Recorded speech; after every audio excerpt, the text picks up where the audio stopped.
What's happening, party people? We are in the hotel in San Antonio. We are about to get to work. So I'm finish up this video real quick, get to work. This video was filmed in South Texas.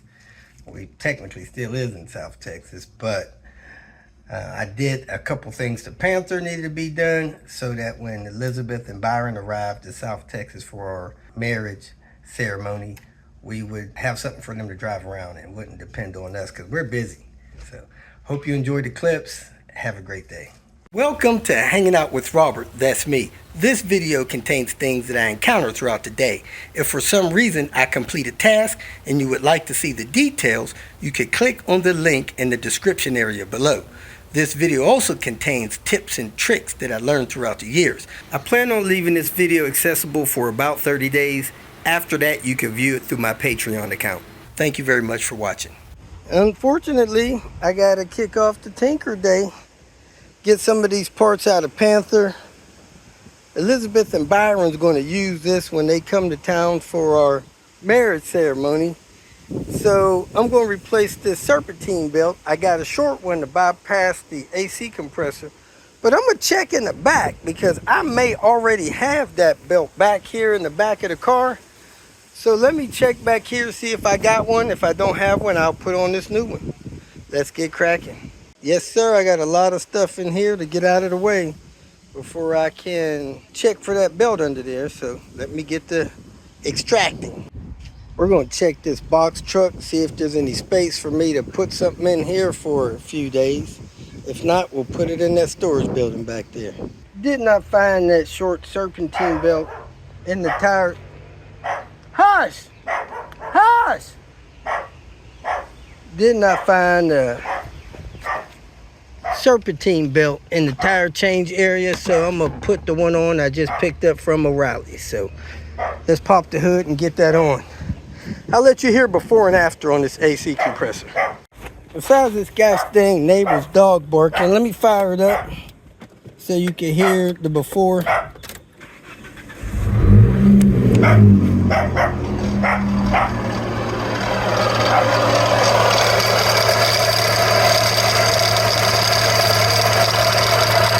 I'm gonna check my video, make sure I get the proper routing. Well, that was harder than I thought, getting that bypass belt on there. But it's on there.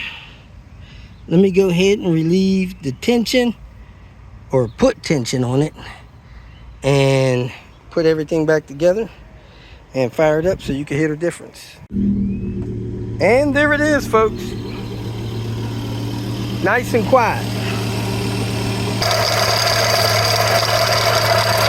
The only thing that went wrong was I knocked my bag off my headlight, dumped all my tools on the ground in this grass, so I gotta find them. But one thing I found while I was digging in the back of the car was LEDs for these headlights.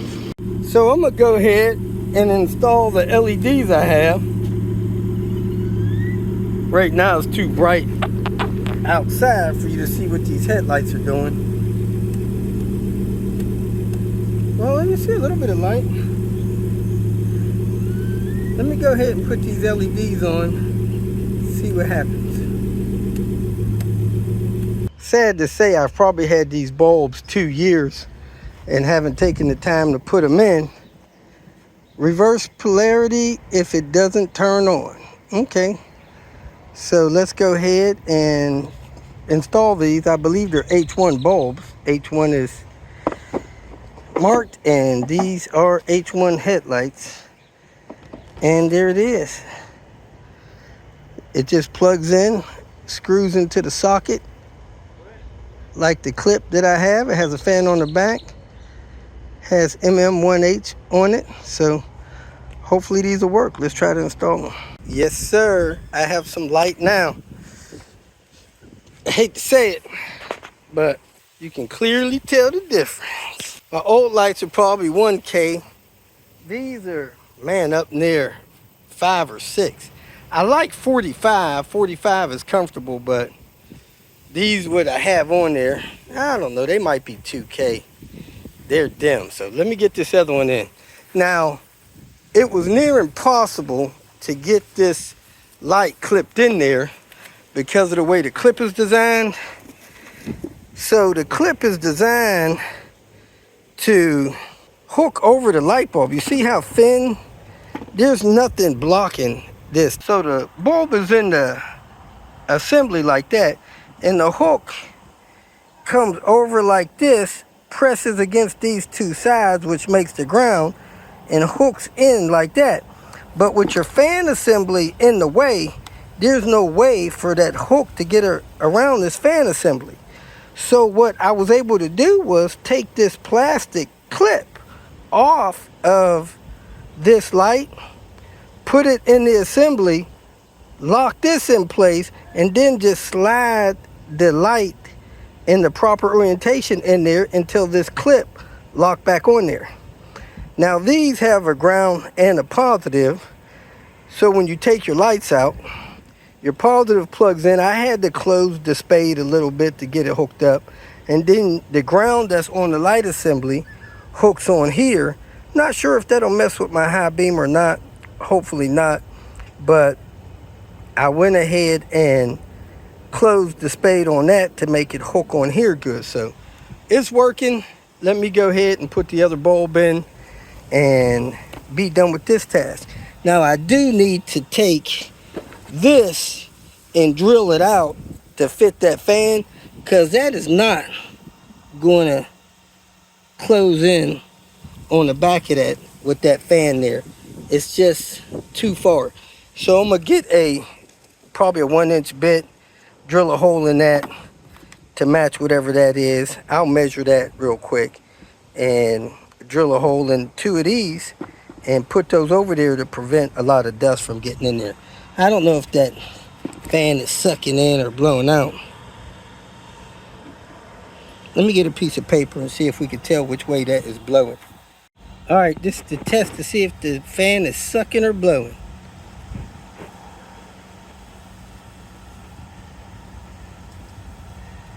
Man, I'd say that thing is sucking. Sucking air into the light assembly. Let me get a smaller piece just to double check. Definitely sucking air into the light assembly. I'm gonna turn it off and it should fall off.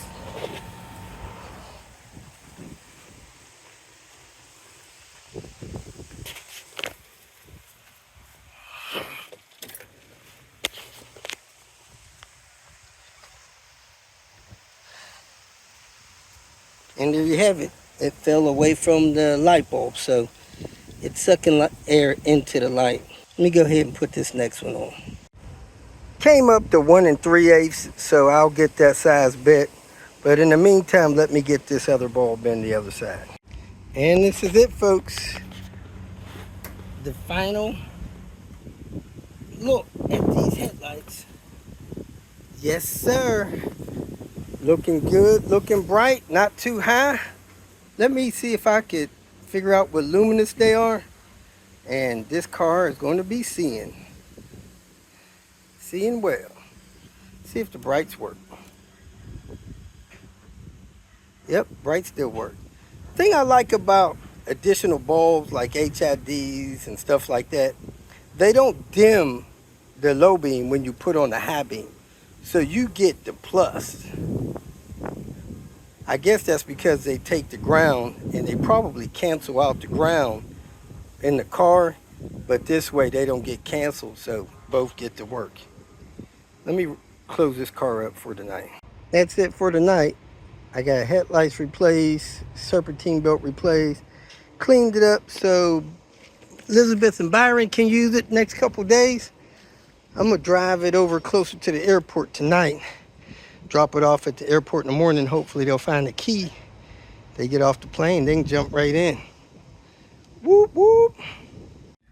That's it. I'm gonna drop a link to that company where I got those bulbs from.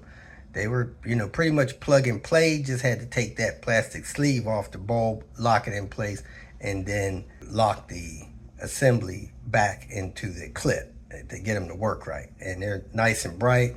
They're not throwing beam off into other people. I had nobody complain with those things. It's the difference between not seeing at night, but 100 feet and seeing 100 yards or so. So a lot better. I could see 3-4 times further, and my lights are not getting washed out by other vehicles coming, because it really brings the headlight brightness up to today's standards. So hope you enjoy it. Let me know if you need more information on how to get a set of those from that company that provided them to me, and hope you have a great day.